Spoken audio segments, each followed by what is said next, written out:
Hello friends, welcome to Ambience kitchen. நம்ம கிச்சன்ல இன்னைக்கு என்ன பார்க்க போறோம்னா முட்டை கிரேவி எப்படி பண்றதுன்னு பாப்போம்.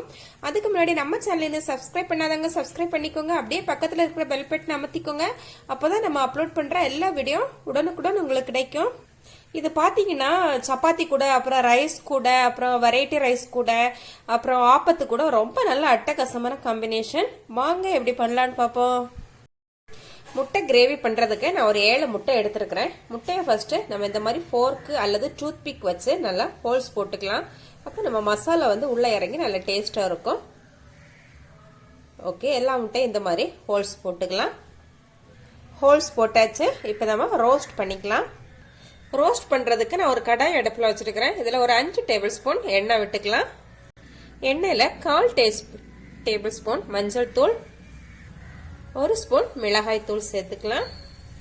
இப்போ நம்ம இந்த முட்டையை போட்டு ரோஸ்ட் பண்ணிக்கலாம். முட்டை நல்லா ரோஸ்ட் ஆயிட்டு வெளியே எடுத்துடலாம். இப்போ இதே எண்ணெயில நம்ம ஹோல் ஸ்பைசஸ் சேர்த்துக்கலாம். பாத்தீங்கன்னா 1 டீஸ்பூன் ஜீரகம், அப்புறமா கிராம்பு ஒரு 4 பீஸ், 2 பீஸ் பட்டை, ஏலக்காய் 4 பீஸ்.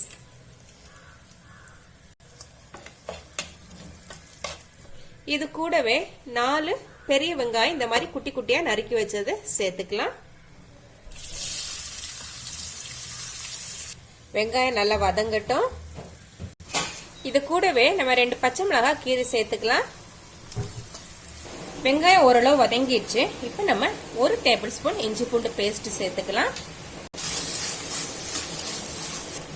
இஞ்சி பூண்டு பேஸ்ட் சேர்த்து 2 நிமிஷம் எல்லாம் வதக்கியாச்சு. இஞ்சி பூண்டோட பச்சை வாசனை எல்லாம் போயிட்டு இப்போ நம்ம டொமேட்டோ பியூரி சேர்த்துக்கலாம். பாத்தீங்கன்னா 4 மீடியம் சைஸ் தக்காளி எடுத்து மிக்சியில நான் அரைச்சி வச்சிருக்கிறேன். நீங்க கட் பண்ணி கூட சேர்த்துக்கலாம். நம்ம இந்த மாதிரி சேர்க்கும் போது நல்ல கிரேவி திக்காவும் இருக்கும், அதே டைம் நல்ல ஒரு கிளேசிங்கா நல்ல சூப்பரா இருக்கும். அதுக்காக தான் சேர்த்துக்கிறேன்.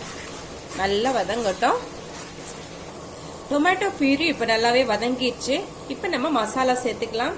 பாத்தீங்கன்னா 1/2 டேபிள் ஸ்பூன் மல்லித்தூள், 1 டேபிள் ஸ்பூன் மிளகாய் தூள், 1/2 டேபிள் ஸ்பூன் சோம்பு தூள், 1/4 டேபிள் ஸ்பூன் மஞ்சள் தூள் இதை சேர்த்துக்கலாம். இது கூடவே 1 டேபிள் ஸ்பூன் உப்பு சேர்த்துக்கலாம்.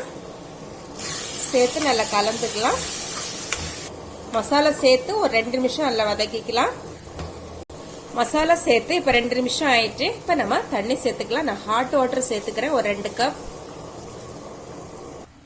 இப்ப நான் மூடி போடுறேன். குழம்பு கொதிச்சிச்சு. ஒரு 5 நிமிஷம் இருக்கட்டும்.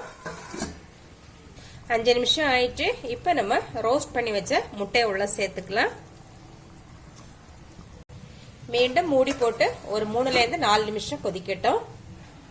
இப்ப முட்டை சேர்த்து 5 நிமிஷம் ஆயிட்டு இப்ப 1 டீஸ்பூன் கரம் மசாலா சேர்த்துக்கலாம்.